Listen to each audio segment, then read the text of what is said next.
ការជ្រើសរើសស្រីស្នំប្រៀបដូចជាការធ្លាក់ចូលទៅក្នុងអណ្ដូងជ្រៅដែលគ្មានបាតបូមមាត់ក្រហមស្រស់នាងតូចឲ្យស្ដាប់ពាក្យដាស់តឿនរបស់ខ្ញុំមួយម៉ាត់ទៅកុំចង់ចូលទៅក្នុងវាំងក្រោយអីពីគេថាព្រះរាជាបច្ចុប្បន្នមានកម្លាំងព្រំខ្លាំងខ្លាណាស់គ្មានស្រីណាម្នាក់ទ្រាំទ្ររួចនោះទេពួកនាងតែងតែត្រូវបានធ្វើបាបរហូតដល់សន្លប់បាត់ស្មារតីជាញឹកញាប់ចុះទម្រាំតែស្រីក្រមុំព្រំចារីដែលមិនទាន់ដឹងរឿងរ៉ាវពិភពលោកដូចពួកយើងទៀតបន្តិចទៀតពេលជួបព្រះមហេសីពួកយើងត្រូវតែលុតជង្គង់ក្រាបថ្វាយបង្គំហើយទូលសូមឲ្យទ្រង់ដកសេចក្តីប្រោសប្រណីនេះវិញទោះជាយ៉ាងណាខ្ញុំសុខចិត្តរៀបការជាមួយអ្នកមើលសេះក៏មិនព្រមមកទទួលរងទុក្ខវេទនាបែបនេះដែរចម្លែកណាស់ខ្ញុំជាកំពូលអ្នកប្រឡូកក្នុងសមរភូមិការងារនាសវត្សទី21ចិត្តនឹងសម្រេចបានសេរីភាពខាងហិរញ្ញវត្ថុទៅហើយគ្រាន់តែសុំច្បាប់សម្រាប់3ម៉ោងសោះបែរជាត្រូវមកសន្ធិដ្ឋក្នុងរាងកាយស្រីស្នំនៅក្នុងវងបុរាណបែបនេះទៅវិញឯងមិនបានសម្រាក3ឆ្នាំមកហើយថ្ងៃនេះក្រុមហ៊ុនត្រូវចុះបញ្ជីផ្សារទទួលបានប្រាក់រង្វាន់ច្រើនយ៉ាងនេះមិនព្រមផ្ដល់ពេលវេលាសម្រាប់ឲ្យខ្លួនឯងខ្លះទេអីអាហាអីចឹងសុំសម្រាក3ម៉ោងចុះខ្ញុំនិយាយនេះនាងព្រមស្ដាប់ឬទេព្រះមហេសីសូមព្រះមានប្រយោជន៍អីទៅផងខ្ញុំម្ចាស់ពិតជាគ្មានកម្លាំងកាយណានឹងទៅបម្រើព្រះរាជាឡើយសូមព្រះមហេសីមេត្តាប្រោសប្រណីផងសូមដោះលែងខ្ញុំម្ចាស់ទៅនោះគឺជាអ្នកនាងគុយរិនដែលព្រះរាជាទើបតែសពព្រះតីបម្រើបាន2ថ្ងៃប៉ុណ្ណោះដោយសារតែនាងទ្រាំទ្រនឹងព្រះរាជាមិនរួចទើបត្រូវរងទណ្ឌកម្មបណ្ដេញឲ្យទៅនៅក្នុងវាំងត្រជាក់យ៉ាងបង្គំគល់ព្រះរាជាពួកនាងទាំងពីរនាក់នេះគឺល្អឥតខ្ចោះដូចជាស្រីស៊ូកចលណៃស្នាមញឹមស្រស់ប្រឹមប្រៃថ្ពាល់ខូចគួរឲ្យខ្នាញ់សាច់ឈាមមាត់ខៃគ្មានកន្លែងទាស់ទីតតែសោះយើងពេញចិត្តនាងហើយតណ្ហាព្រះរាជាខ្លាំងខ្លាណាស់រូបរាងកាយដ៏ទន់ខ្សោយរបស់នាងច្បាស់ជាទ្រាំមិនរួចឡើយមនុស្សម្នាក់សុទ្ធតែមានវាសនារៀងខ្លួននាងងើហើយមែនទេជាក្រោយក៏មិនស្ដាយក្រោយដែរអំណាចស្ដេចគឺធំធេងបំផុតតែខ្ញុំដាច់ខាតមិនព្រមធ្វើជាត្រីងាប់ដើរតាមខ្សែញាក់របស់អ្នកអតីឡើយទៅឆ្ងាយទៅ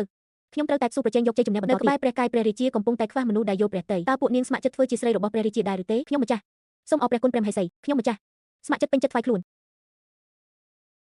នាងចង់លោតចូលទៅក្នុងរណ្ដៅទុក្ខវេទនាដោយខ្លួនឯងមែនទេការបានជួយសម្រាលទុក្ខធុរៈព្រះមហេសីគឺជាមហាកិត្តិយសរបស់ខ្ញុំម្ចាស់ហើយត្រូវរំលងក្នុងសមរភូមិការងារសវត្តទីឲ្យយកឲ្យជោគវាសនារបស់ខ្លួនឯងខ្លាចជាត្រីងាប់រងចាំតែគេមកត្រួតត្រាបានយ៉ាងម៉េចមានតែត្រូវខំប្រឹងប្រែងឲ្យអស់ពីជីវិតព្រះមហេសីខ្ញុំម្ចាស់មានបរិសុទ្ធជាទីស្រឡាញ់រួចទៅហើយខ្ញុំម្ចាស់មិនប្រាថ្នាចង់ក្បត់ចិត្តគាត់ឡើយបើដូច្នោះមែនយើងតែងតាំងនាងណានសឹងឲ្យធ្វើជាស្រីស្នំថ្នាក់ទាបតាភីងប្រគល់ដំណាក់ហ្វាងហ្វ៊ីសួនបុផាឲ្យនាងស្នាក់នៅចុះ55លុយកាក់កម្រៃដំបងរបស់កម្ពុជាអ្នកធ្វើការគឺបានមកងាយបែបនឹងឯងសូមអរព្រះគុណព្រះមហេសីដែលបានប្រោសប្រណីទៅចុះចាំមើលថានាងអាចទទួលបានការសពព្រះតីពីព្រះរាជាបានប៉ុណ្ណាថ្ងៃមិនទាន់មានអ្នកណាអាចទទួលបានព្រះមហាករុណាธิគុណដល់កន្លះខែឡើយរូបរាងនិងកាយវិការរបស់នាងម្នាក់នោះពិតជាលេចធ្លោខ្លាំងណាស់ប៉ុន្តែនៅក្នុងបរិវេណព្រះបរមរាជវាំងនេះតើរាងកាយទន់ខ្សោយបែបនោះអាចទ្រាំទ្រនឹងការសពព្រះតីបានយូរប៉ុណ្ណាទៅខ្ញុំចាស់ទុំម្នាក់នេះហ៊ានភ្នាល់ថានាងទ្រាំមិនបានហួសពី7ថ្ងៃឡើយកម្លាំងពលំរបស់ព្រះរាជាគឺយើងដឹងច្បាស់ជាងគេសូម្បីតែយើងក៏ពិបាកនឹងបំពេញព្រះហឫទ័យទ្រង់ដែរពួកនាងគ្រាន់តែជាស្រីមានដើមកំណើតថោកទាបសម្រាប់បម្រើនៅលើព្រះទែនបន្ទុំតែប៉ុណ្ណោះបើទោះជាត្រូវស្លាប់នៅលើព្រះទែនបន្ទុំឯងទៅស្វែងរកស្រីថ្មីមកបន្ថែមទៀតទៅបងស្រីហៃលីនតើចៅវាយស្រីអ្នកនាងថ្មីរបស់ពួកយើងជានរណាទៅបងទោះជានរណាក៏ដោយតើពួកយើងមិនទាន់ឃើញស្រីដែលត្រូវធ្លាក់ខ្លួនក្នុងវាំងអស់នេះគ្រប់គ្រាន់ទេអីឲ្យតែនាងអាចទទួលបានការសពព្រះតីពីព្រះរាជាពួកយើងក៏បានរស់ស្រួលតាមនឹងដែរចាប់ពីថ្ងៃនេះទៅពួកយើងត្រូវបម្រើចៅវាយស្រីនៃដំណាក់ហ្វាងហ្វេហើយបើចង់បានលៀបសក្ការៈនិងភាពថ្កុំថ្កើងត្រូវតែរួមចិត្តគ្នាតែមួយដូចពាក្យបុរាណពោលថាគ្មានច្បាប់ទម្លាប់គឺមិនអាចបង្កើតជាសណ្ដាប់ធ្នាប់បានឡើយនេះគឺជាបទបញ្ជាផ្ទៃក្នុងនិងច្បាប់គ្រប់គ្រងប្រចាំដំណាក់ហ្វាងហ្វេរបស់យើងច្បាប់ទី1ចាប់ពីថ្ងៃនេះទៅរាល់វត្ថុទិព្វឬរបស់រង្វាន់ទាំងអស់ដែលដំណាក់ហ្វាងហ្វីទទួលបានពួកឯងរាល់គ្នានឹងទទួលបានចំណែកកម្រៃជើងសារ 10% ស្មើគ្នារង្វាន់លុយសិតនៅទីនេះហើយមកទទួលយកទៅសូមអរព្រះគុណណាស់ចៅវាយស្រីកុំព្រួយព្រះតីពួកយើងខ្ញុំនឹងខិតខំបម្រើទ្រង់ឲ្យបានល្អបំផុតបុគ្គលិកធ្វើការមិនល្អសុទ្ធតែជាកំហុសរបស់មេកាយសៀវទាំងអស់ឲ្យតែថៅកែមានលុយក្រាស់ក្រែបុគ្គលិកណាដែលមិនចង់ថែរក្សាការងារនោះចៅវាយស្រីទីនេះវាទ្រឹបទ្រង់ពេកហើយដឹងដំណាក់នេះធ្លាប់ជាកន្លែងស្នាក់នៅរបស់ស្រីស្នំដែលបាត់បង់ការប្រោសប្រណីជាង10នាក់មកហើយការដែលវាខូចខាតគ្មានការជួសជុលរាប់ឆ្នាំបែបនេះគឺជារឿងធម្មតាតែក្នុងនាមជាថៅកែខ្ញុំចូលចិត្តធ្វើការនៅក្នុងបរិស្ថានដែលហាវ៉ាស្ដាយមិនទាន់ខុសអីទេសិនលៀនឯងជួយទៅរកមេជាងសំណងពូកែ2នាក់មកឲ្យខ្ញុំចង់ធ្វើការកែលម្អ renovate វាំងចាស់នេះឡើងវិញឲ្យបានស្អាតបាតក្រាបទូលព្រះមហេសីខ្ញុំចាស់ទុំបានរំខានអ្នកនាងថ្នាក់ទាបណានដាយីងគ្រាន់តែចូលវាំងថ្ងៃដំបូងនាងបានយកប្រាក់រង្វាន់ដែលព្រះអង្គប្រទានឲ្យទៅចែកជារង្វាន់ដល់ពួកស្រីបម្រើក្នុងដំណាក់អស់រលីងថែមទាំងងើថានាងឲ្យគេជួសជុលរបងវាំងឡើងវិញទៀតផងចម្លែកមែនស្រីបម្រើទៀតឲ្យតែបានឡើងឋានៈជាស្រីស្នំតែនាំគ្នាទិញម្សៅក្រែមលាបបូមាត់តុបតែងខ្លួនប្រជែងសម្រស់គ្នាដើម្បីរងចាំឱកាសបានថ្វាយខ្លួនបម្រើព្រះរាជាតែនាងម្នាក់នេះបែរជាយកលុយកាក់ទាំងអស់ទៅប្រគល់ឲ្យពួកស្រីបម្រើហើយថែមទាំងជួសជុលរបងដំណាក់ទៅវិញនាងនោះចរិតកសិករទៀបថោកទេតាគ្មានសមត្ថភាពអាចទប់ចិត្តពួកស្រីបម្រើបានមានតែប្រើប្រាក់កាសមកអូសទាញចិត្តបែបហ្នឹងធ្វើជាចៅវាយគេវាត្រូវតែមានរោគពីជាចៅវាយបើមិនដូច្នោះទេពួកស្រីបម្រើច្បាស់ជាជិះជាន់លើក្បាលមិនខានចាំតែមើលទៅថ្ងៃខាងមុខជីវិតនាងច្បាស់ជាលំបាកមិនខានឡើយតើមានស្រីណាអាចទទួលបានការសពព្រះតីពីព្រះរាជាហួសពីកន្លះខែទៅនាងមិនអាចបង្កើតជាព្យុះភ្លៀងអ្វីបានឡើយបណ្ដោយតាមចិត្តនាងទៅចុះត្រូវហើយឲ្យពួកស្រីបម្រើប្រើប្រេងសម្រស់មកម៉ាសាកន្លែងនេះឲ្យខ្ញុំរាល់ថ្ងៃសិនលៀនខៃលៀនឯងមានចាប់អារម្មណ៍ឃើញការប្រែប្រួលអីទេខ្ញុំម្ចាស់គ្រាន់តែមានអារម្មណ៍ថាកន្លែងនេះរបស់ចៅវាយស្រីកាន់តែមានសាច់ឈាមត្រលុកត្រលន់សូម្បីតែប្រើដៃទាំងពីរគប់ក៏សឹងតែមិនចិត្តផងកុំមកនិយាយលេងសើចចុះរឿងដែលខ្ញុំឲ្យឯងទៅស៊ើបបានដល់ណាហើយព្រះរាជាបច្ចុប្បន្នព្រះជន្ម25មួយព្រះវស្សាទ្រង់នឹងព្រះមហេសីផ្ដល់កិត្តិយសឲ្យគ្នាទៅវិញទៅមកដូចជាភ្ញៀវស្រីស្នំដែលទទួលបានការសពព្រះតីយូរបំផុតក្នុងវាំងគឺអ្នកនាងមេហ្វៃនៃដំណាក់ចុងជួយប៉ុន្តែការសពព្រះតីនោះក៏មានរយៈពេលត្រឹមតែ10ថ្ងៃយ៉ាងខ្លីប៉ុណ្ណោះខ្ញុំម្ចាស់បានឬពួកម៉ែមេដោះចាស់ទុំដែលមានវ័យចាស់ជាងគេក្នុងវាំងនិយាយថាយ៉ាងច្រើនបំផុតគឺមិនអាចហួសពី10ថ្ងៃឡើយមើលទៅ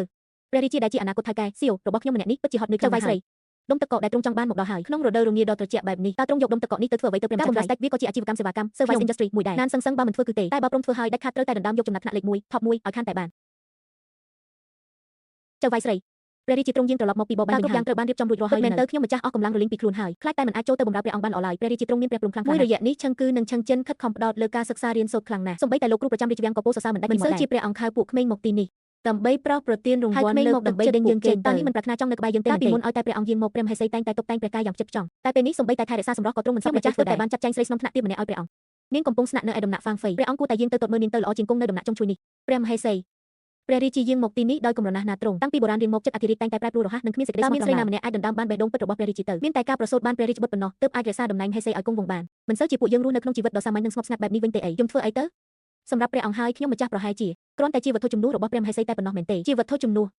ប្រាថ្នាចង់បានចិត្តមនុស្សម្នាក់រហូតដល់សក់លបាយផ្កាស្លាប្រហែលជាគ្រាន់តែជាសុបិនមួយចំណិតប៉ុណ្ណោះព្រះរាជា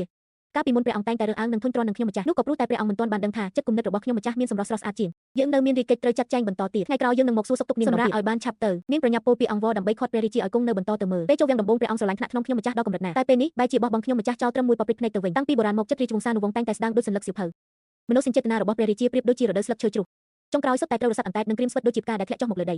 ខ្ញុំម្ចាស់ចិត្តសោយទីវង្គតស្លាប់ហើយចូលមកបម្រើយើងទៅវាជាព្រះរាជវាសនាទៅហើយចាប់ពីពេលនេះទៅបិទទ្វារដំណាក់ឲ្យមិនបាច់រៀបចំពិធីបុណ្យសពឬកត់ត្រាទុកក្នុងប្រវត្តិសាស្ត្រវាងឡើយពួកស្រីស្នំអស់ទាំងនោះបើមិនចេះតែផ្គប់គុណយកចិត្តយកតាមមានចរិតរឹងរូសសាបរលោកនិងគួរឲ្យធុញទ្រាន់ដែរក្នុងបរិវេណវាំងក្រោយដ៏ធំល្វឹងល្វើយមួយនេះតែជាស្វែងរកមនុស្សម្នាក់ដែលយកចិត្តយើងមិនបានតតែសោះសូមថ្វាយព្រះពរព្រះរាជាឲ្យទ្រង់ជួបតែសេចក្តីសុខសេមសាន្តជានិរន្តរ៍មានព្រះរាជសុខភាពល្អនិងសម្រេចបានគ្រប់ព្រះរាជបំណង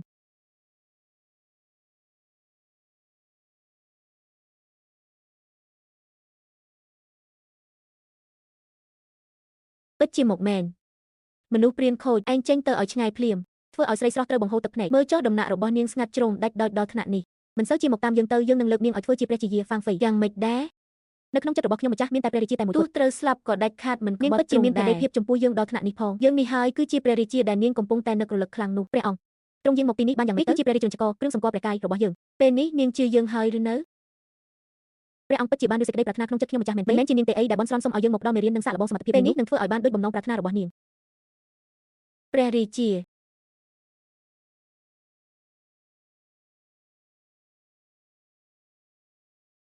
ព្រះមហេសី